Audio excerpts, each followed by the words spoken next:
হীরা পর্বতে দীর্ঘ 23 বছর আল্লাহ পাকের নবীর উপরে খাদিজাতুল কুবরা প্রতিদিন 3 বার খাবার নিয়ে গেছে নবীর কাছে বড় কষ্ট করে। আমি যখন হজের মৌসুমে হজে গেলাম, মুআল্লিমকে বললাম, ভাই আম্মাজান খাদিজা নবীকে এত ভালোবেসেছে, নিজের অর্থ সম্পদ সব নবীর জন্য, কোরআনের জন্য ব্যয় করেছে। জীবনে নবীকে দেখতে পাই নাই, স্বপ্নে দেখা হবে কিনা জানি না। নবীর নিদর্শন মক্কার মাটিতে আছে, জান্নাতুল মুআল্লা। আম্মাজান খাদিজা ঘুমায় আছে। কষ্ট হচ্ছে আপনাদের? জান্নাতুল মুআল্লা, তারা হজে গেছেন কেউ আছেন কিনা জানি না, জান্নাতুল মুআল্লার এক কোনায় মা খাদিজা ঘুমায় আছে। ও বন্ধু, হজে যাওয়ার পর অনেকে কিন্তু আল্লাহ নিদর্শনগুলি দেখতে চায় না। সব নিদর্শন আছে, কিন্তু সৌদি সরকার সব ভেঙে দিয়েছে, কিন্তু একটা করে চিহ্ন রেখে দিয়েছে, নবীর বিজড়িত চিহ্নগুলা। বন্ধুরা, চিন্তা করলাম জান্নাতুল মুআল্লায় নিয়ে যাও। জান্নাতুল মুআল্লায় নিয়ে গেল। জান্নাতুল মুআল্লার এক কোণার ভিতরে আম্মাজান খাদিজা ঘুমায় আছে। শুধু ঘুমায় নাই, আমার নবী জান্নাতুল মুআল্লার ভিতরে আম্মাজান খাদিজাকে ঘুমা দিয়া নিজের হাতে কবরের উপর একটা ডালিম গাছ লাগাই দিছিল। বন্ধুরে, নিজেকে ধন্য মনে করলাম। নবীর গাছের হাতে, নবীর হাতের ডালিম গাছটা আজও আম্মাজান খাদিজার কবরের উপরে জিন্দা আছে। নিজের চোখে দেখলাম ডালিম গাছখানা, নিজেকে ধন্য মনে করলাম। আল্লাহ গো, নবী দেখি নাই, নবীর হাতের ডালিম গাছ দেখেছি গো আল্লাহ, এই জন্যই তুমি মাফ করে দাও। আমার ভাই জানেন, মক্কার মানুষ হজে গেলে বুঝবেন, নবীকে যেমন উচ্ছৃঙ্খলা দেখায়, নবীকে মক্কা থেকে মদিনা তাড়ায় দিল। মদিনার মানুষ নবীকে সাদরে গ্রহণ করলো। কি দিয়া বুঝবো আমি আপনাদেরকে? মক্কার মানুষ তখন যেমন উচ্ছৃঙ্খল ছিল, আমার নজরে পড়েছে মক্কার মানুষ আজও কিন্তু শৃঙ্খলতা দেখায়।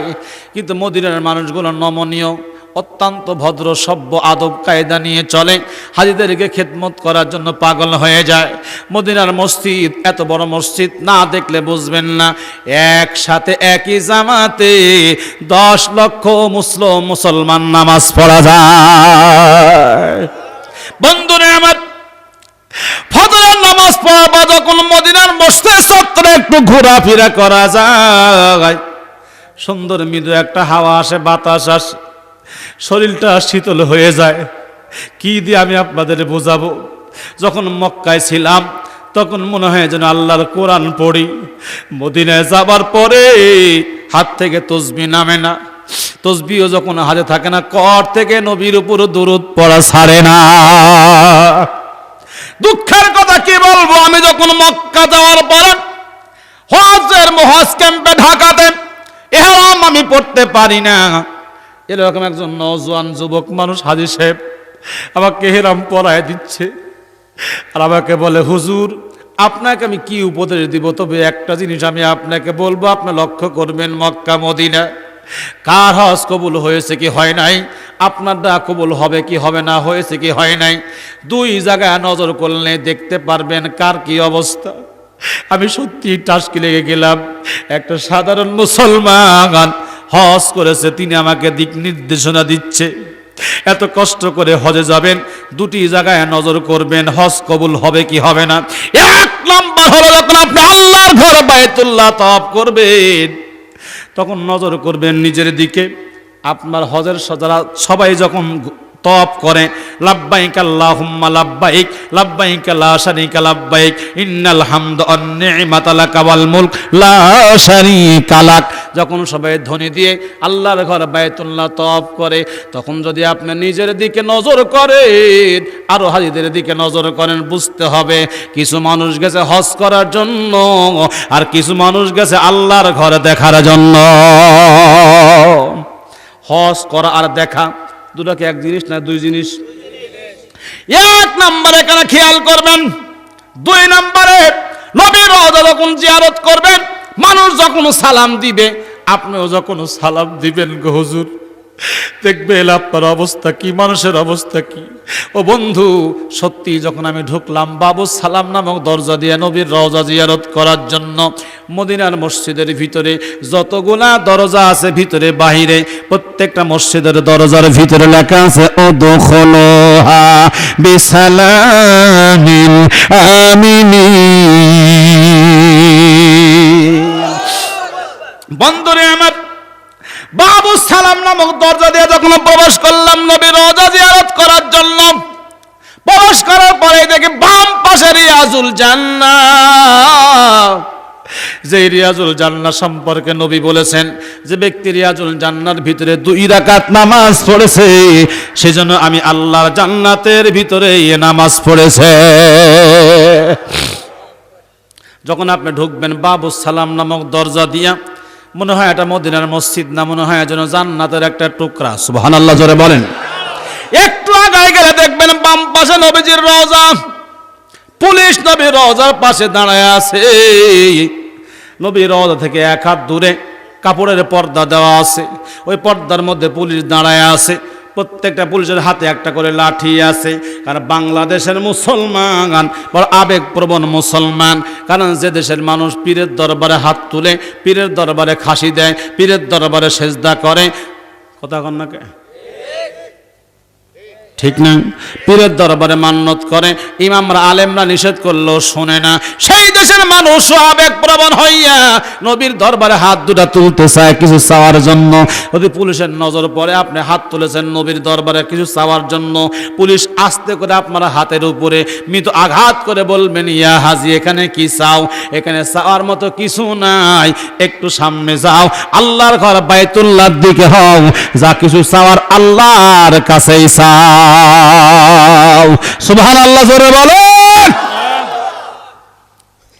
বন্ধুরে আমার, ভালো করে লক্ষ্য করুন, আম্মা জান খাদিজা নবীর জন্য এত কষ্ট করেছেন, দিনের জন্য, ইসলামের জন্য। দিলটা নরম করে দেন, চেষ্টা করুন দুপুরা চোখ থেকে পানি বের করার জন্য। দুনিয়াতে কেউ থাকতে পারবো না, নবী আমার হুজরার ভিতরে ঘুমিয়ে আসে। রাত্রিবেলা আম্মা জান খাদিজা, মা বোনরা লক্ষ্য করুন, স্বামীর খেদমত করবেন, স্বামীকে ভালোবাসবেন, স্বামীকে আদর করবেন। অনেক কথা আপনাদের সম্পর্কে ছিল, সব কথা বলতে পারবো না, সামনে সুযোগ হলে 2টি কথা বলে দিয়ে যাব ইনশাআল্লাহ। আম্মা জান খাদিজা নবীর পায়ের পরে বসে বসে কান্দে, একবার হাত লাগায়, একবার গাল লাগায়।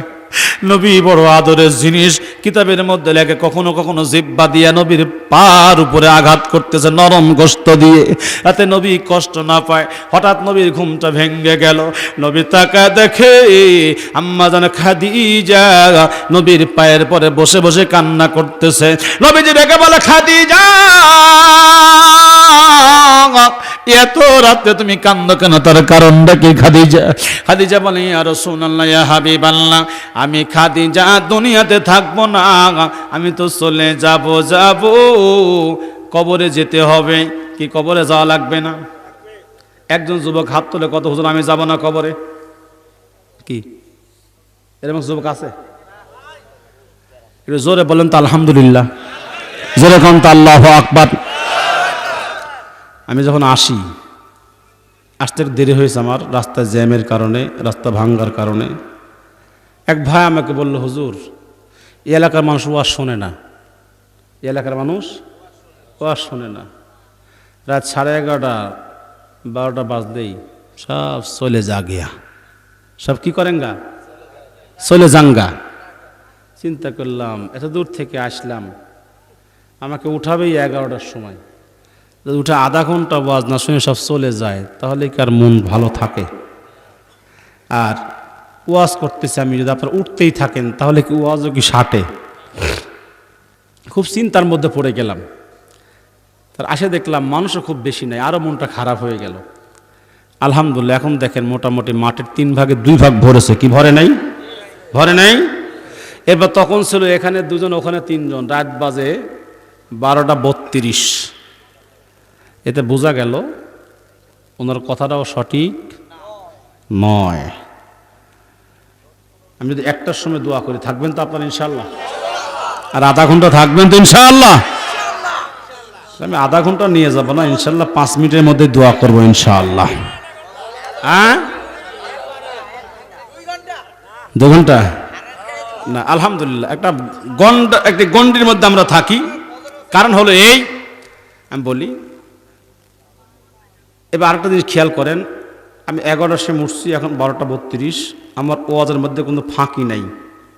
ফাঁকি আছে? ফাঁকি নেই। অনেক বক্তারা চা খায়, এটা আল্লাহুম্মা পড়ে, বাবা সব পড়েন আল্লাহুম্মা, আমি একটু চা খায়নি। সবাই একটু জিকির করে, আমি একটু চা খায়নি। আমার ওয়াজে কিন্তু এই যাবতীয় কিছু নাই, আছে নাকি? ব্রেকহীন মেল গাড়ি চলতেছে আলহামদুলিল্লাহ। আমি যে কথা শুরু করেছি, কথা শেষ করতে আরো 15-20 মিনিট লাগবে, এরপরে দোয়া করতে 1টাই বাজবে। থাকবেন তো ইনশাআল্লাহ? আলহামদুলিল্লাহ। আমি লক্ষ্য করছি একটি মানুষও বাড়িতে যাচ্ছে না, অনেকে উঠতেছে পেশাব করা জরুরতে। কারণ রাত বাজে 12:30, মুরব্বী মানুষ বসছে রাত 9টা, পেশাব চাপতেই পারে। এই জন্য আমি কিচ্ছু বলি নাই, কারণ দেখতেছি একজন গেলে সাথে আরেকজন নিয়ে আসতেছে, নইলে এই 2 গুণ মানুষ হতো না। জোরে একবার বলেন তো আল্লাহু আকবার। বন্ধুরা আমার, ভাইয়ের আমার, আম্মাজান খাদিজা বলতেছেন, নবীজি আমি দুনিয়া ছেড়ে চলে যাব,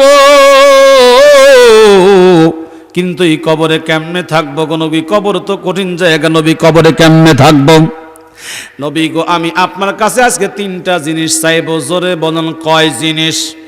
3টা জিনিস আমি চাইবো, নবী আপনি দিবেন কিনা বলেন। নবী বললেন, খাদিজা যদি আমার দেওয়ার মতো হয় আমি তোমাকে অবশ্যই দিব, মাহরুম করব না। খাদিজা বলে, নবীজি অবশ্যই আমি যা চাবো আপনি তা দিতে পারবেন গো নবী? অবশ্যই দেওয়া যাবে। রাসূল বলে, তুমি কি চাইবা বলো, তাড়াতাড়ি আমি তোমাকে দিয়ে দিব। খাদিজা বলে, নবী গো 1 নাম্বার চা হলো আমি যখন মরে যাব আপনার একটা জুব্বা দিয়ে আমারে কাফন পরায়া দিবে।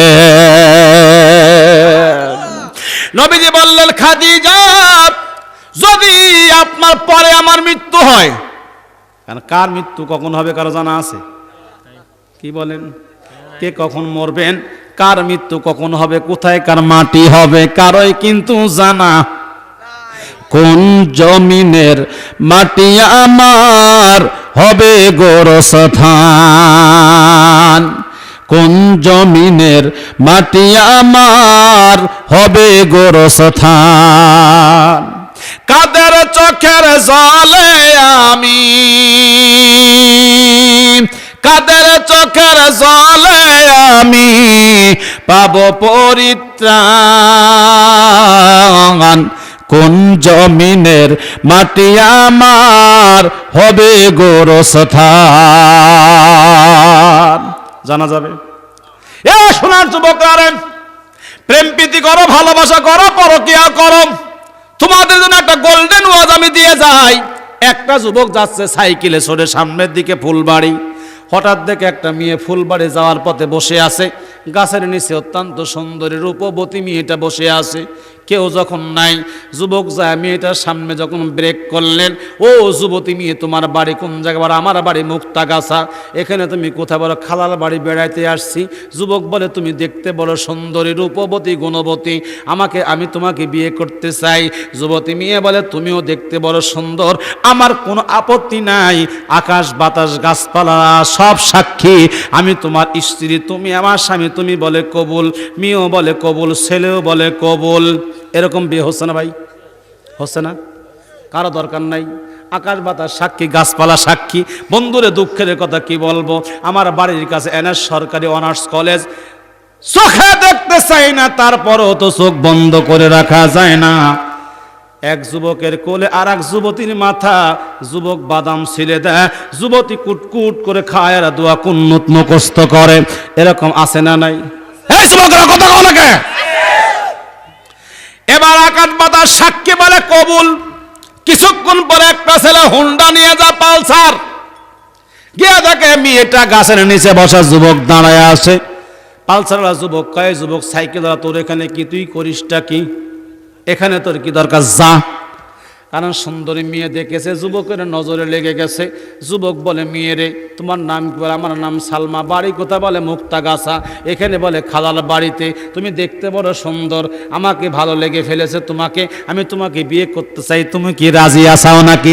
মেয়েটা চিন্তা করে, আগেরটাকে কবুল বললাম সাইকেল দেখে, এখন দেখি পালসার গাড়ি, সাইকেলে চললে কষ্ট লাগবে, পালসার হোন্ডা সুরবার শাড়ি উড়ায়া যাব, বড় তো আরামের কথা। ঠিক আছে যুবক, আমি তোমাকে বিয়ে করব। যুবক বলে, তোমার কোনো চিন্তা নাই, আমি তোমার স্বামী, তুমি আমার স্ত্রী, বলো তুমি কবুল। ছেলেও বলে কবুল, মেয়েও বলে কবুল। এবার তিনজন দাঁড়িয়ে আছে। কিছুক্ষণ পরে একটা ছেলে এসকোরল্লা গাড়ি নিয়ে আসতেছে। ওই জায়গা দেখে দুইজন পুরুষ, একটা মেয়ে দাঁড়িয়ে আছে। যুবকের সন্দেহ হয়ে গেল, ঘটনা কি? মহিলা হলো একটা, ছেলে হলো দুইটা, গন্ডগোল থাকতেও পারে, থাকতে পারে না? গন্ডগোল থাকতেও পারে। এই তোমরা এখানে কি করো? মেয়েও বলে চুপ, ছেলে ওরা চুপ। এবার ছেলে বলে, মেয়ে তোমার বাড়ি কোন জায়গায়? বলে মুক্তাগাছা। এখানে বলে খালার বাড়ির নাম কি? বলে সালমা। তুমি তো রূপে রূপে ভরা, তোমার মতো মেয়ে আমার চোখে একটাও পড়েনি। পাম দিবেন মেয়েগুলো সব বাম্পার হয়ে যাবে, পাম দিবেন বেলুনের মতো ফুলে যাবে, ফুলতে ফুলতে ফেটে যাবে, ওটা ও টেরই পাবে না। এবার যুবক যখন মারছে পাম, মেয়েটার হয়ে গেছে কাম। এবার যুবক বলে, মেয়েরা আমি তোমাকে বিয়ে করতে চাই, তোমাকে ভালো লেগেছে, তুমি কি রাজি আছাও? মেয়েটা চিন্তা করে, সাংঘাতিক ব্যাপার, প্রথম ডাক বিয়ে করলাম সাইকেল দেখে, দ্বিতীয় ডাক বিয়ে করলাম হোন্ডা দেখে, এর আবার দেখি এসকোরল্লা গাড়ি আছে। কিছু যদি না হয়, অন্তত বছরে একবার কক্সবাজার সমুদ্র সৈকত যাওয়া যাবে। এবার এই যুবককে বলে, আমি তোমাকে বিয়ে করবো। যুবক বলে, আমি তোমার স্বামী, তুমি আমার স্ত্রী। বলে কবুল। ছেলে বলেছে কবুল, মেয়েও বলেছে কবুল। যুবকরা আমি তোমাদের কাছে বলতে চাই, এট এ টাইমে একটা মেয়ে তিনটা ছেলেকে স্বামী বানাইছে। বলো তো, কি বউ কি তিনজন পাবে না একজন পাবে? কে বউ পাবে? হ্যাঁ ভাবো, একটু চিন্তা করো। আমি কথা এই জান করেন, এত উঠাউটি করেন, হ্যাঁ বসেন তাড়াতাড়ি। হুজুরকে দেন বসতে, এবার এক চেয়ার দেন, অসুবিধা কি আছে? বন্ধুরা আমার, যুবকরা ভালো করে খেয়াল করো। মা বন্ধুদের একটা গোল্ডেন ওয়াজ আমি দিয়ে যাব, ভালো করে খেয়াল করতে হবে আমার আম্মা জানেরা। আমি যে কথাটা বলতে চাই একটু ভালো করে খেয়াল করেন। দুনিয়া ছেড়ে সবাইকে যাওয়া লাগবে রে যুবক। তোমার মতো কত যুবক মাথায় টুপি দিয়ে, মাথায় পাগড়ি পরে কলেজ বিশ্ববিদ্যালয়ে পড়ে, আছে কি নাই? তোমার মতো কত যুবক ডক্টরে পড়ে, মাথায় টুপি, মুখে দাঁড়ি, গায়ে পাঞ্জাবি, 5 ওয়াক্ত নামাজ পড়ে। তোমার কি আল্লাহর ভয় ভিতরে না নাই? কখন জানি মালাকুল মউত আসবে, তুমি ঠেকাইতে পারবে না। আমার ভাই জানেন, তাফসীরে ইবনে কাসিরের মধ্যে একটা ঘটনা আসছে। এক যুবক নতুন বিয়ে করবে, বাড়ি তৈরি করে, দোতলা বাড়ি, আলিশান বাড়ি, বাড়ির সামনে ফুল বাগান। মানুষ যখন বিয়ে করে, যদি পকেটে টাকা থাকে, তখন কিন্তু রং সং বাড়ি ঘর বানায়, ঠিক না? পকেটে টাকা থাকলেই সব হয়ে যায়। যুবক নতুন বাড়ি করলো, দোতলা বাড়ি, বাড়ির সামনে ফুল বাগান। যুবকের বাড়ি হলো বালিয়ান, আর যুবকের রুহু কবজ করার জন্য আল্লাহ পাক নির্দেশ করেছেন মুক্তাগাছা। বালিয়ান থেকে মুক্তাগাছা কত কিলো দূরে? 16 কিলো দূরে। আগামীকাল হলো রবিবার, সকাল 10টায় রুহু কবজ হবে মুক্তাগাছা। যুবকের নাম হলো আব্দুস সাত্তার, বাড়ি হলো বালিয়ান। এবার বিকাল বেলা অর্ডার হয়ে গেল, আগামীকাল সকাল 10টা আব্দুস সাত্তার রুহু কবজ হবে বালিয়ান। এবার যুবক, বড় যুবকের আজরাইল রুহু নিয়ে যাবে। যুবক দোতলা বাড়ি করছে, সুন্দরী মেয়েকে বিয়ে করবে, বাড়ির সামনে ফল বাগান। যুবক বিকাল বেলা চা খায়, বাড়ির মধ্যে বসে, টিপ টিপ করে বৃষ্টি হয়। টিপ টিপ যখন বৃষ্টি হয়, ভদ্ররা, সভ্যরা, শিক্ষিতরা মুড়ি আর চা কিন্তু খায়, ঠিক না? মুড়ি আর চা খায়। যুবক বিকালবেলা চা খায়, টিপ টিপ করে বৃষ্টি হয়। হঠাৎ যুবকের কলিং বেল বাজে। যুবক চিন্তা করে, টিপ টিপ করে বৃষ্টি হচ্ছে, কলিং বেল আবার কেদা পাগল নাকি, দেখে আসি। এবার যেই মাত্র দরজা খুলেছে, দেখে সর্বনাশ, সুন্দরী রূপবতী, কিসের তোর শাবনুর, পপি, পূর্ণিমা, মৌসুমী, এগুলা কিছুই তো চলে না। এমন রূপের বতী নারী দুনিয়ায় আর কোনোদিন দেখি নাই। যুবক বলে, মেয়েরা তুমি আমাকে কি বলতে চাও? মেয়ে বলে, যুবক এখানেই দাঁড়ায় কথা বলবা নাকি ঘরের মধ্যে যাইতে দিবা? বল, তোমার মতো মেয়ে যদি ঘরের মধ্যে আসে, আমার জীবন তো ধন্য হবে। যুবকরা মেয়েদের প্রেম দেয়, তোমার মতো মেয়ে যদি আমার প্রেমিকা হয়, আমার শান্তির কোনো উপায় থাকবে না, তোমাকে আমি চাই। যদি না আসো বিষ খাবো, গলায় দড়ি দিব, আত্মহত্যা করব, এই করব সেই করব, আছে না নাই? ও যুবক, এগুলা ছাড়ো, ফাতরামি ছাড়ো। এবার যুবতী যখন ঘরের মধ্যে প্রবেশ করলেন, যুবতী মেয়ে বলে, যুবক রে, এত সুন্দর বাড়ি বানাইছো, বাড়ির সামনে ফুল বাগান কেন? বলে বিয়ে করব তাই। যুবতী মেয়ে বলে, যুবক রে, আমাকে কি তোমার পছন্দ হয়? যুবক বলে, আমি কি তোমাকে বউ বানার আমার সৌভাগ্য কি আমার হবে? তুমি যদি আমার বউ হও, আমার আর কোনো চিন্তা নাই, কারণ তোমার মতো নারী এই জগতে আমার চোখে একটাও পড়ে না। যুবতী বলে, তোমার কোনো টেনশন নেই, আগামীকাল সকাল 10টায় মুক্তাগাছা আমার বাড়ি, ওই জায়গায় তুমি চলে আসো। যুবককে অপরে দিয়া গেছে। যুবকের কে সারা রাত ঘুম আছে? যুবকের কথা বলা কে? যুবকের সারা রাত ঘুম নাই। আগামীকাল সকাল 10টায় যাওয়া লাগবে মুক্তাগাছা। যুবক সেজে কোজে হাই হাই করে পামকুম করে একেবারে পালচার হোন্ডা নিয়ে চলে গেছে মুক্তাগাছা। যায় দেখে সর্বনাশ, যুবকের যেমন বাড়ি অবিকল, মেয়েটারও বাড়ি, দোতলা বাড়ি, বাড়ির সামনে ফুল বাগান, টিপ টিপ করে বৃষ্টি হয়। এবার যুবক যাইয়া যখন কলিং বেল টিপ দিল, মেয়েটা বের হয়ে এলো। এবার মেয়েটাকে বলে, যুবক বলে, মেয়েরে এখানে দাঁড় করে রাখবা নাকি বাড়ির মধ্যে যাইতে দিবা? মেয়েটা বলে, যুবক রে, আমি দুনিয়ার কোন নারী নয়, আমি হলাম মালাকুল মউত আজরাইল, এখন তোমার রূহ কবজ করা হবে।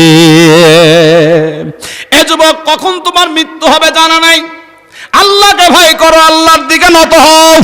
আম্মা যারা খাদিজা নবীকে বলতেছেন, নবীজি আমি দুনিয়া ছেড়ে চলে যাব গো নবী, কিন্তু এই কবরে কেমনে থাকবো? অন্ধকার কবর, সাপ বিচ্ছুর ঘর। আল্লাহ নবী গো, আমি 3টা জিনিস আপনার কাছে চাবো। 1 নাম্বার, আপনার একটা জুব্বা দিয়ে কাফন পরাতে হবে। এ জুব্বা সেই জুব্বা না যেই জুব্বা গায়ে দেয় হীরা গুহার উপরে। সর্বপ্রথম আপনার উপরে আল্লাহর কোরআন নাজিল হয়েছিল, ওই জুব্বাটা আমার কাফনের জন্য আমি আপনার কাছে চাই। কি চাওয়া গো? আর আমাদের বউ কি চায়? এবার ঈদে লাল পায়রা, লাল মোহন যদি শাড়ি না দিতে পারো, একেবারে হতে হালামু, ঈদের কপালে আগুন জ্বালামু, কন্যাকে, ঠিক কিনা? এগুলো হলো আমাদের বউ। একটু উল্টা পাল্টা করবেন, তোমার সাথে বিয়ে হয়ে সংসারটা শেষ, জীবনটা শেষ। কি পাইলাম তোমার সাথে বিয়ে হয়ে? হিসাব করে দেখেন 24 বছর কাটে গেছে। 24 বছর কি করলি তুই? না শুকরিয়া, অশুকরিয়া করে আমাদের দেশের মেয়েরা। আম্মা যারা বলে, নবী গো, 1 নাম্বার আপনার জুব্বা খান আমি চাই, জুব্বা দিয়ে কাফন হবে। 2 নাম্বারে, নবী আমাকে যখন কবরে রাখা হবে, কবরে রাখার আগে আপনার জামা মুবারক খুলে খালি গায়ে আমার কবরের মধ্যে একটু গড়ান দিতে হবে। 3 নাম্বারে, নবী আমাকে যখন কবরে রাখা হবে, যতক্ষণ পর্যন্ত মন কান্না করে সল জব না হবে, এতক্ষণ আপনি আমার কবর ছেড়ে যেতে পারবেন না। নবীজি বলে, খাদিজা যদি আপনার পরে আমার মৃত্যু হয়, আমি আপনাকে ওয়াদা দিলাম, আমি 3টা চাওয়া আপনার পূরণ করে দিব। এরপর নবী আমার তাকায়া দেয়, খাদিজা 2 চোখের পানি দিয়ে কাঁদতেছে। নবী ডেকে বলে, খাদিজা এমন করে কান্দার কি আছে? কেন আপনি কান্দেন? কেন কান্দা লাগবে? খাদিজা বলে, নবী গো, জীবনে বহুবার আপনাকে আমি প্রাণ ভরে দেখে, চোখ ভরে দেখছি, কখন জানি মরণ হয়। মৃত্যুর আগে এই রাত্রিবেলা আমি আপনার চেহারা কারা প্রাণ ভরে দেখতে চাই। আল্লাহর নবী, নূরের নবীজি, আপনাকে দেখিতে মনে চায়। কি আপনাদের মন চায় না? চায়? তাহলে একটু বলুন আমার সাথে, আল্লাহর নবী, নূরের নবীজি, আপনাকে দেখিতে মনে চায়। কোন সাধনে পেল আমি না, ওগো নূরের নবীজি, আপনাকে দেখিতে মনে চায়। আল্লাহর নবী, নূরের নবীজি, আপনাকে দেখিতে মনে চায়। দেখে আপনার মজেসা ধন্য বিবি খাদিজা, দেখে আপনার মজেসা ধন্য বিবি খাদিজা, তাই তো নবী আপনার জীবন যৌবন করিলাম অর্পণ। আল্লাহর নবী নূরের নবীজি আপনাকে দেখিতে মনে চায়। আপনি নবী আমার জীবন সাথী, অন্ধকার কবরের বাতি। আপনি নবী আমার জীবন সাথী, অন্ধকার কবরের বাতি। আপনাকে দেখতে মনে চায় ওরে নবীজি, আপনাকে দেখিতে মনে চায়। দেখিয়া হযরতে বিলাল খুশিতে হয় মাতাল। দেখিয়া হযরতে বিলাল খুশিতে হয় মাতাল। তাই তো উমাইয়ার কত শৈল জ্বালাতন। আল্লাহ নবী নূরের নবীজি আপনাকে দেখিতে মনে চায়।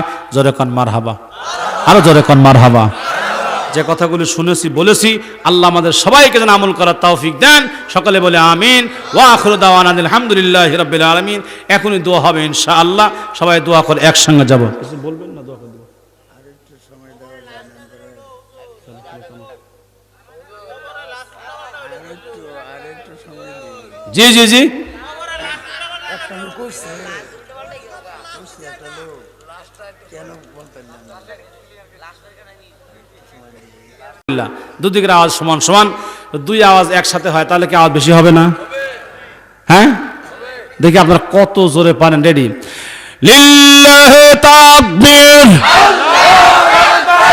মাশাআল্লাহ, আলহামদুলিল্লাহ। আপনার ঈমান বড় মজবুত আছে, আল্লাহ যেন কবুল করেন, বলেন আমিন।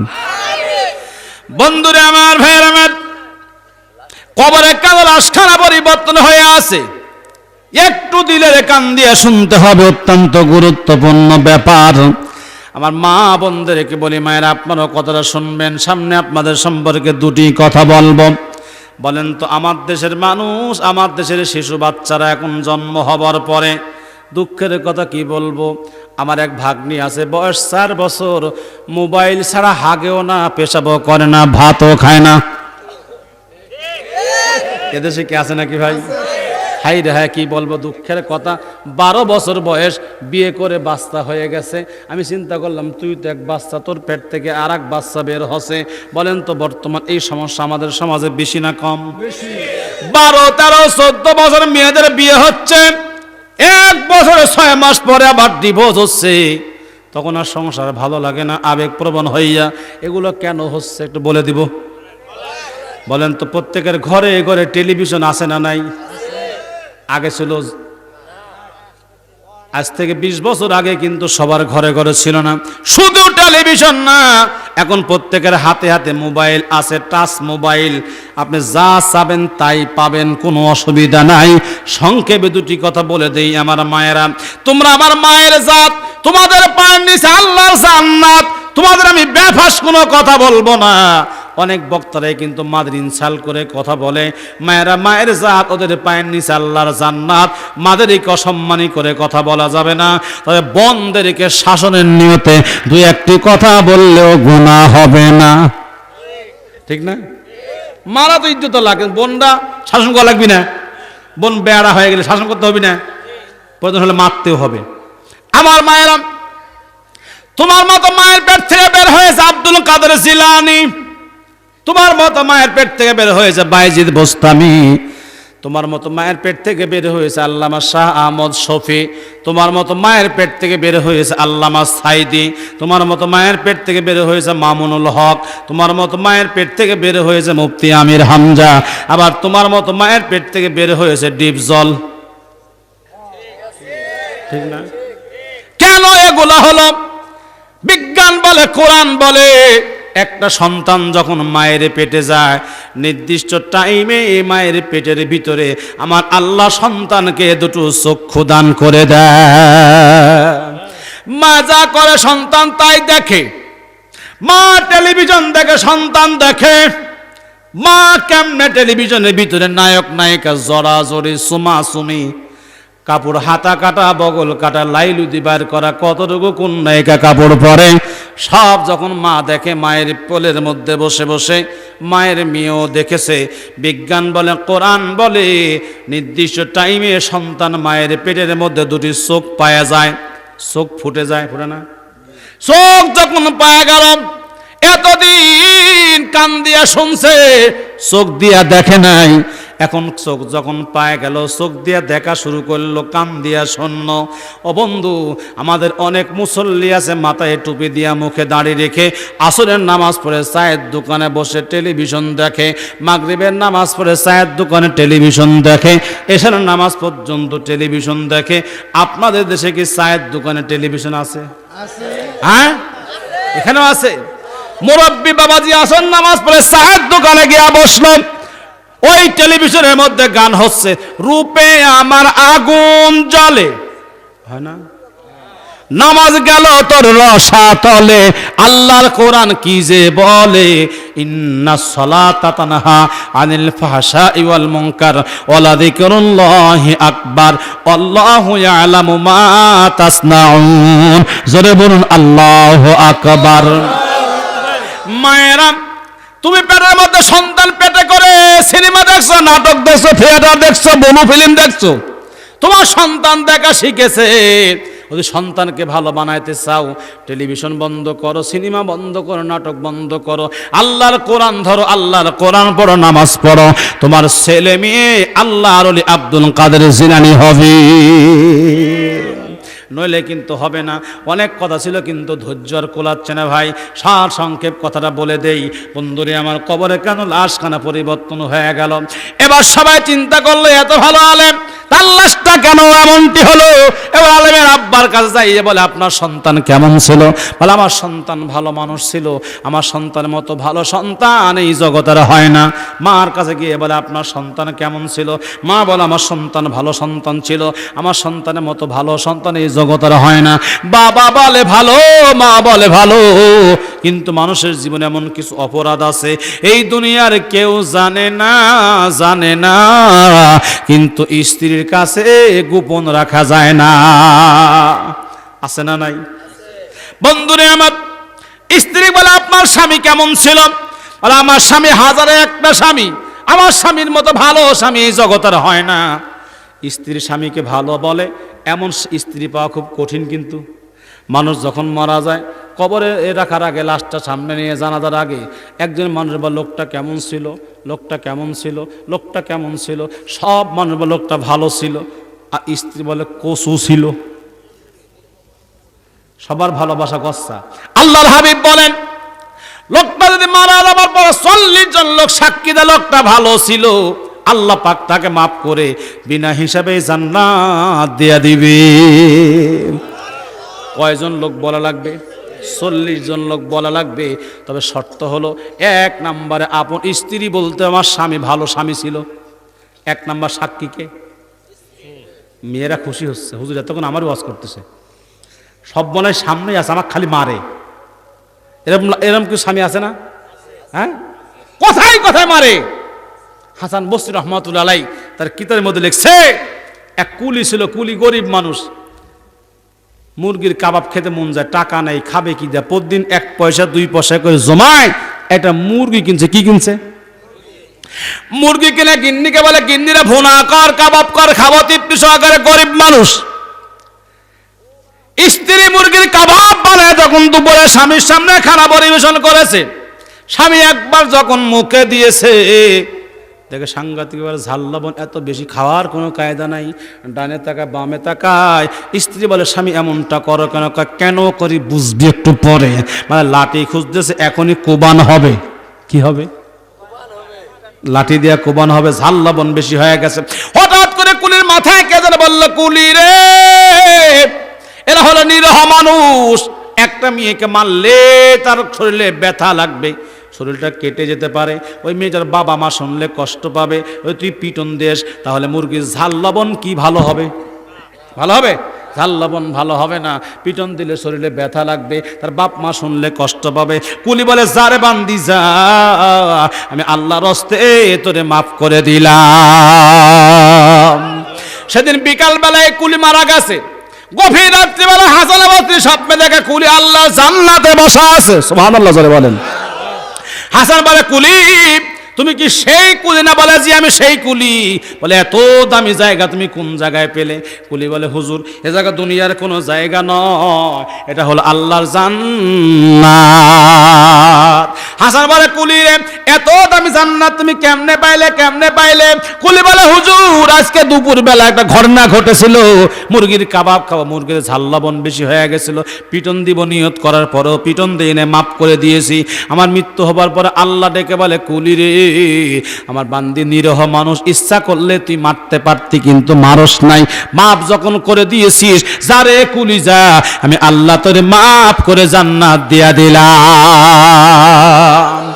মা বোনরা খুব খুশি হল, আমার জন্য দোয়া করতেছে। হুজুর আমার সব্বানের সামনে আছে, একটু গিলাস ভাঙলেই মারে, ঝাল বেশি হলেই মারে, রান্না একটা দেরি হলেই মারে, এত কষ্ট। আমার গিন্নি সকালে তোর খাবার দেয় ভালো, না দিলেও ভালো, বলি না খাবার দাও, দুপুরে দিলে ভালো, না দিলেও ভালো, বলি না দাও, রাত্রে দিলে ভালো, না দিলেও ভালো, কারণ আমার সংসার, আমার ছেলে, আমার মেয়ে। দেনা তা না, ব্যতিক্রম হইতেই পারে, পারে না? এখন জোহনা দেখেন খানা হয়, করছিস কি খাওয়ার হয়নি, অমনি দিলেন এক কুবান, এটা কি মানুষ হতে হল নাকি? আর এমনটি হতে পারে আপনি বাড়িতে নেই, আপনার এক সন্তান আছে, পেশাব পায়খানা করে নষ্ট করেছে, খেতাপালি ধুতে গিয়ে একটু কাজ করতে গিয়ে আধা ঘন্টা দেরি হতেই পারে, ঠিক কিনা বলেন? আপনার কথা না আমারটা টাইট হওয়া লাগবে, নইলে বাটাম আছে, এরকম স্বামী আছে না নাই? বন্ধুরে আমার, মেয়েটা বলে আমার স্বামীর মতো ভালো স্বামী এই জগতের নাই, কিন্তু আমার স্বামীর মধ্যে একটা দোষ আমি দেখেছি। আর আমিও হিসাব করে দেখেছি বাংলাদেশের শতকরা 90 জন মুসলমানের ভিতরে ওই দোষটা আছে। আমার এই ওয়াজ ইউটিউবে আছে, এর আগে জানি আজকে হয়তো যাবে, অনেক দিন আগে করেছিলাম ওয়াজ ইউটিউবে গেছে। অনেকে ফোন করে বলে হুজুর আপনার ওয়াজ শুনে আমরা পরিবর্তন হয়ে গেছি, এটা আমার অভ্যাস আগে ছিল, আমি পরিবর্তন হয়ে গেছি, কিন্তু মিডিয়ার একটা বদ অভ্যাস আছে, আংশিক দেয় না, জায়গায় সব পাওয়া যায় না, ঠিক না? আজকের দা সব দিবে ইনশাল্লাহ। ভালো করে বুঝবেন না মুসলমান, আমার স্বামীর একটা দোষ আছে। বলে কি দোষ আপনার স্বামীর ভিতরে? বলে আমার স্বামী যখন পৌষ মাস মাঘ মাসের ভিতরে শীতের মধ্যে সহবাস করত, আমার স্বামী গোসল করতে চাইতো না, বলতো আল্লাহ ইসলামী নিয়মটা কঠিন করেছে, আল্লাহ এই নিয়মটা জুলুম করেছে, আমাদের নিয়মের সাথে খ্রিস্টানদের নিয়মটাই ভালো, ওরা ইচ্ছা হলে গোসল করলো, না হলে করলো না। আল্লাহর বিধান হলো যখন তুমি নাপাক হও সঙ্গে সঙ্গেই পবিত্র হও। আমাদের সোনার যুবকেরা রাত্রিবেলা স্বামী স্ত্রী সহবাস করে, সকাল 10টায় ঘুম থেকে উঠে ব্রাশ করতে করতে করতে করতে রাস্তা দিয়ে হাঁটাহাঁটি করে, আছে না নাই? রাত্রি 10টা 12 সহবাস করছে, সকাল 10টা ঘুম থেকে উঠে ব্রাশ করে, এই যে মাঝখানে 7-8 ঘন্টা চলে গেল, মালাকুল মউত যদি আসে রুহুটা নিয়ে যায় তাহলে কি হবে? এই চিন্তা কি আছে? এই চিন্তা কিন্তু নাই। বন্ধু ভালো করে বুঝবেন, মেয়েটা বলে আমার স্বামীর একটা দোষ ছিল, ফরজ গোসল করা বলে অবহেলা ছিল, বলতে আল্লাহ নিয়মটা কঠিন করেছেন, এমন শীতের মধ্যে গোসল করা যায় না, আল্লাহ নিয়মটা জুলুম করেছেন। আপনি ইমাম হন, হাফেজ হন, হাজি হন, গাজী হন, মুসলমান হন, ইসলাম না মানেন, কোরআন না মানেন, নামাজ না পড়েন, আপনি ইমান যাবে না। যদি শুধুমাত্র লা ইলাহা ইল্লাল্লাহ ফাদাখালাল জান্নাহ, যদি কালিমা বিশ্বাস করেন, নামাজ পড়লেন না, রোজা করলেন না, ইমান যাবে না। যদি আপনি ইসলামের কোনো হুকুমত অস্বীকার করেন, আপনার ঈমান থাকবে না। আলেম হবার পরও আল্লাহর এই নিয়মটাকে জুলুম মনে করেছে, আল্লাহকে জুলুমকারী বলেছে, আল্লাহ জুলুম করেছে। এবার তারা সিদ্ধান্ত নিয়ে বলল চলো আমরা খ্রিস্টানের বাড়িতে যাব। খ্রিস্টানের বাড়িতে যাবার পরে বলল আপনার মেয়ে কি এত ভালো কাজ করেছে? বাবা বলে, মা বলে, ভাই বলে, বোন বলে আমাদের মেয়েটা অত্যন্ত ভালো মেয়ে, দিল দিয়া মন দিয়া প্রাণ দিয়ে ইসলামকে ভালোবাসতো, কিন্তু মায়ের ভয়ে, বাপের ভয়ে, জাতির ভয়ে, বংশের ভয়ে ইসলাম কবুল করতে পারে নাই, তবে ইসলামকে ভালোবাসতো। এবার তারা চিন্তা ভাবনা করলো, নবীর সেই হাদিসের ব্যাখ্যার মধ্যে চলে গেল। আল্লাহর নবী বলেন মান তাসাব্বা বিকওমিন ফাহুয়া মিনহুম, যে ব্যক্তি যারে ভালোবাসবে আল্লাহ পাক তার সাথে তার হাসর করায়া দিবে। ভালোবাসবেন মাদ্রাসাকে, ভালোবাসবেন মসজিদকে, ভালোবাসবেন মক্কাকে, ভালোবাসবেন মদিনাকে, ভালোবাসবেন আলেম ওলামাকে, রাজি আছেন? রাজি আছেন ইনশাআল্লাহ? নারে তাকবীর। 2 ঘন্টা ঝাড়া ওয়াজ করলাম, অনেক বক্তা হলে 4 কাপ চা খাওয়া লাগতো। 1 কাপও চা খাইছি আমি। যেমন শুরু করছে এমনই আছে। এ বরকত কার? আল্লাহর। এগুলো আমি ভয় পাই না। দিবেন আগে লম্বা ওয়াজ করব, কোনো অসুবিধা নেই ইনশাআল্লাহ। সুযোগ হলে আবার হবে ইনশাআল্লাহ। সবাই দুরূদ শরীফ পড়ি। আল্লাহুম্মা সাল্লি আলা মুহাম্মাদ ওয়া আলা আলি মুহাম্মাদ কামা সাল্লাইতা আলা ইব্রাহিম ওয়া আলা আলি ইব্রাহিম ইন্নাকা হামিদুম মাজিদ। আল্লাহুম্মা বারিক আলা মুহাম্মাদ ওয়া আলা আলি মুহাম্মাদ কামা বারাকতা আলা ইব্রাহিম ওয়া আলা আলি ইব্রাহিম ইন্নাকা হামিদুম মাজিদ। আল্লাহুম্মা আমিন। রব্বানা ظلمنا أنفسنا وإن لم تغفر لنا وترحمنا لنكونن من الخاسرين। رب العالمين, মাগরিব থেকে শুরু হয়েছে, রাত্রি 1টা পার হয়ে গেছে। আমি গুনাহগার তোমার বান্দাদের সঙ্গে করে হাত তুলেছি আল্লাহ। মাঝে মধ্যে আয়াতি কালেমা তেলাওয়াত, হাদিস শরীফ তেলাওয়াত করা হয়েছে, ভুল ভ্রান্তি মাফ করে দিয়ে হাদিয়াটুকুন লক্ষ কোটি গুণে বাড়ায়া সর্বপ্রথম নবীজির রওজা মুবারকে পৌঁছায়া দাও। আয় আল্লাহ তাআলা, তাম পৃথিবীর মাটির নিচে যত মুমিন মুমিনাত, খাস করে এই মুহূর্তে তোমার আদালতে তোমার যতগুলি বান্দা বান্দিদের হাত তুলেছে, আমাদের মধ্যে অনেকের জনম দরদি মা বাবা, কলিজার টুকরা সন্তান, রক্তের ভাই, আদরের বিবি চিরদিনের জন্য বিদায় নিয়ে মাটির কবরে আল্লাহ সকল কবরখানা রিয়াজুল জান্নাহ বানায়া দাও। রব্বুল আলামিন, নফসের গোলামি করে শয়তানের ধোঁকায় পড়ে সারা জীবন গুনাহ করেছে আল্লাহ, তুমি গুনাহগুলি মাফ করে দাও, বাকি জীবন নেক আমল করার তৌফিক দিও আল্লাহ। যতদিন পৃথিবীতে বাঁচায় রেখো, ঈমান ইজ্জতের সহিত বাঁচায় রেখো, পরিপূর্ণ ঈমানদার মুমিন না বানায়া মরণের ডাক দিও না আল্লাহ। আয় আল্লাহ তাআলা, গুনাহ মুক্ত, ঋণ মুক্ত, পেরেশানি মুক্ত, দুশ্চিন্তা মুক্ত জীবন দাও, আফিয়াতের জীবন দাও আল্লাহ। তোমার যেই বান্দারা অক্লান্ত পরিশ্রম করে টাকা দিয়ে, পয়সা দিয়ে, সময় দিয়ে, শ্রম দিয়ে, মেহনত করে এ মাহফিল কানা সাজাইল, কিয়ামতের কঠিন ময়দানে এ মাহফিলকে জড়িয়া করে আমাদের সকলের জন্য নাজাতের উসিলা বানায় দিও আল্লাহ। রব্বুল আলামিন, আমার মা বোনদেরকে কবুল করে না। অনেকের স্বামী ভালো না, সন্তান ভালো না, স্বামী সন্তান ভালো বানায় দাও। অনেকের ছেলের অভাব, অনেকের মেয়ের অভাব, কার মনে কোন গোপন দাবি তুমি জানো, আমি জানি না আল্লাহ। সকলে মনের গোপন দাবি এগুলা পূর্ণ করে দাও রব্বুল আলামিন। সমস্ত বিপদ আপদ মুসিবত থেকে তুমি নিজ হাতে ধরে ধরে বাঁচাইয়া দাও। আজকের মাহফিল তুমি কবুল করো। এই মসজিদ কমিটির সভাপতি থেকে শুরু করে সকল সদস্যবিন্দু, সেক্রেটারি, কেশিয়ার, ইমাম সাহেব, হুজুর সবাইকে তুমি মাফ করে দাও আল্লাহ। খাস করে আমার শরীফুল ভাই আল্লাহ, তাকে তুমি দিনের জন্য খালিদ বিন ওয়ালিদের মতো বীর সৈনিক হিসাবে কবুল করে নাও। রব্বির হামহুমা কামা রব্বায়ানি সগীরা, রব্বির হামহুমা কামা রব্বায়ানি সগীরা। সুবহান রাব্বিকা রব্বিল ইজ্জাতি আম্মা ইয়াসিফুন ওয়া সালামুন আলাল মুরসালিন আলহামদুলিল্লাহি রাব্বিল আলামিন। মরণের কালে মোদের জবানে টাস টাস করে বের করে দিও লা ইলাহা ইল্লাল্লাহু মুহাম্মাদুর রাসূলুল্লাহ সাল্লাল্লাহু আলাইহি ওয়াসাল্লাম।